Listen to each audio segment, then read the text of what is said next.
Қайырлы күн баршаңызға. Бүгін сіздермен бірге үй жағдайында самса дайындайтын боламыз. Самсамыз өте күтірлік, слоеный, дәмді болып шықты. Сіздер де жасап көріңіздер.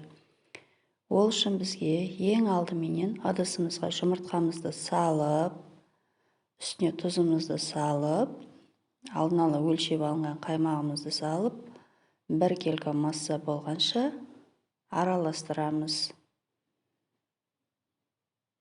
Алдын ала осылай массамызды араластырып дайындап аламыз және бір шетке қалдырып қоямыз.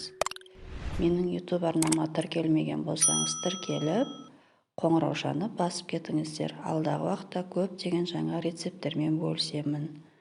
Алдын ала електен өткізген ұнымызды өлшеп алынған үстіне ұзатқыштан шыққан сары майымызды осылай үккіштен онға ауната отырып өткізіп аламыз.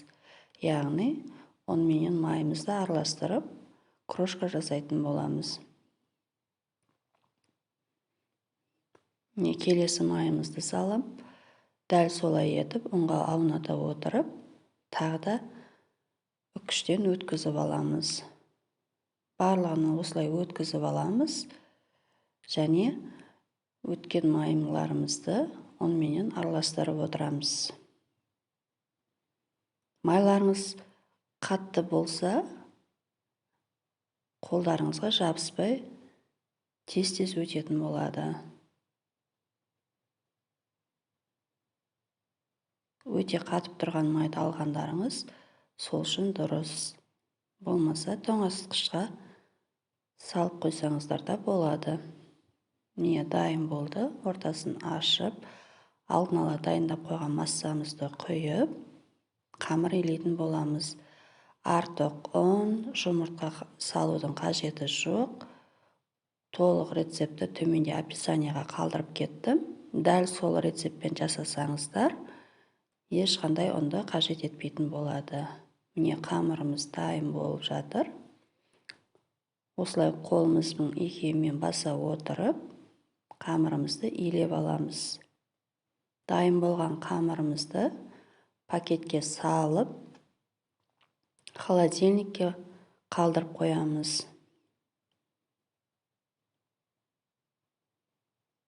Қамырларымыз орташа болып шықты. Қатты қалыпты емес, жұмсақ емес, жаюға өте ыңғайлы болып шықты. Өздеріңізге ыңғайлы етіп кесіп алыңыздар. Мен 2 бөлікке бөліп кесіп алдым қамырымды, өзіме жаюға ыңғайлы етіп. Қалған қамырымызды холодильникке салып қойсаңыздар болады. Бір бөлігін алып, ұнымызды себе отырып, оқтаудың көмегімен, қолымыздың икемімен қамырымызды жайып аламыз. Қамырларыңыз неғұрлым жұқа етіп жайылса, самсаларыңыз соғұрлым қатпарлы болып шығады.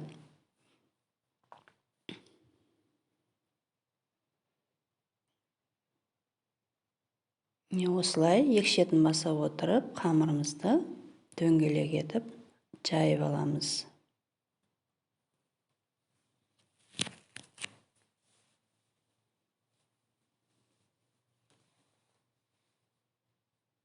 Қамыр жайғанда екі шетін бассаңыздар, ортасы жұқа, шеті қалың болмай, 1 келі болып шығады. Және арасына жағатын майымызды дайындаймыз. Мен тоқ май, сары май және сұйық май қосып, қыздырып алдым отта. Жылы майымызды осылай қамырымыздың барлық шетіне жағып шығамыз 1 келі етіп. Барлық шетіне 1 келі етіп, жағылса, қамырларымыз слоеный болып шығады. Қолмен жақсаңыздар да болады, я болмаса осындай силиконовый кисточканың көмегімен жағып шықсаңыздар да болады.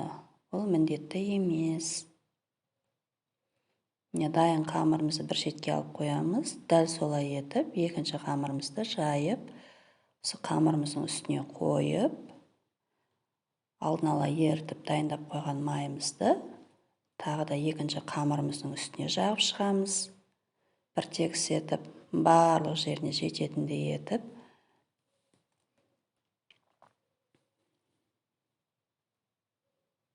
Міне осылай кисточканың көмегімен барлық және жағып шықтым тағы да.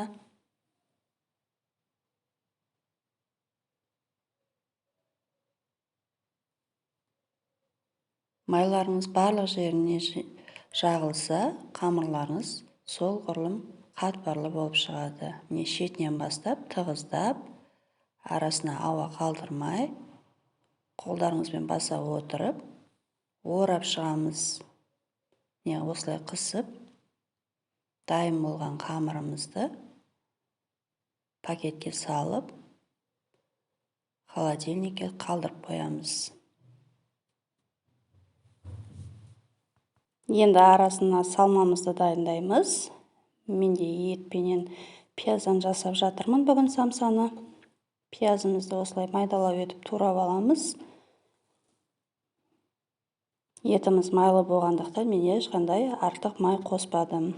Қаласаңыздар, асқабақпен, картоппен жасасаңыздар да болады. Міне осылай тұзымызды дәміне қарай бұрышымызды сеуіп арасына араластырып, начинкамызды дайындап қоямыз. Міне холодильниктен шығарып дайын қамырымызды майда бөліктерге бөліп, бірнеше бөліктерге бөліп, қамырымызды біркелкі етіп, дөңгелекше етіп жаямыз.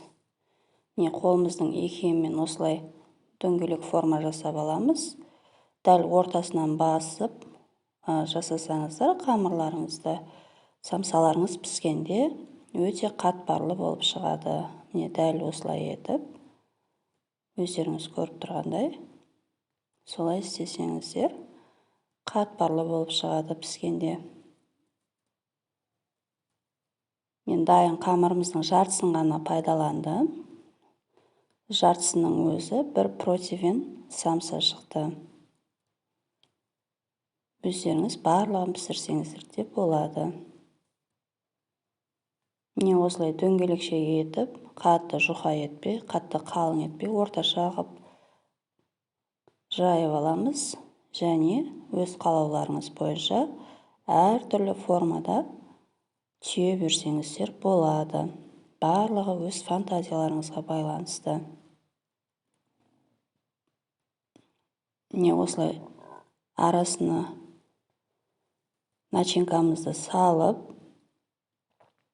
мен бір шетінен салдым, өйткені мен тәріздес форма түйетін болғандықтан бір шетінен салдым. Міне шетін басып, қаттығып, осылай түйіп шығамыз. Тағы біреуін көрсетіп жіберейін. Шетін осылай қатты баса отырып, қайырып, осылай жасай бересіздер. Басқа форма жасай берсеңіздер де болады. Мен барлығын противенге жайғастырып алдым. Үстінен жұмыртқаның сарысыменен кішкене сүт қосып, кисточканың көмегіменен осылай жағып шықтым. Піскен кезде өте қып-қызыл, әдемі болып піседі. Жай жұмыртқаның өзінде жағып шықсаңыздар, солай қып-қызыл болып пісетін болады.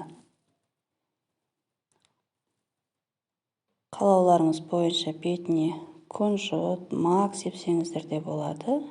Мен күнжітпенен макты араластыра отырып септім. Пешімізді алдын ала қыздырып қоямыз. Мен пешімді 200 градусқа қыздырып қойдым. Сіздер енді өз пештеріңізге қарап қоясыздар. Сол 200 градус пешімде 25-30 минутта самсамыз дайын болып пісіп шықты. Дәл осылай бәріне сеуіп шығасыздар. Бұның барлығы әдемілігі үшін сеппесеңіздер де болады. Мен өзіме күнжіт мак ұнағандықтан осылай барлығына сеуіп шықтым және пешке қойдым қызып тұрған. Міне пісті самсаларымыз өте керемет, қытырлақ болып шықты. Ұнап жатса лайк басып, қазақша контентті қолдап кетіңіздер, комментарий қалдырып. Назарларыңызға көп рахмет.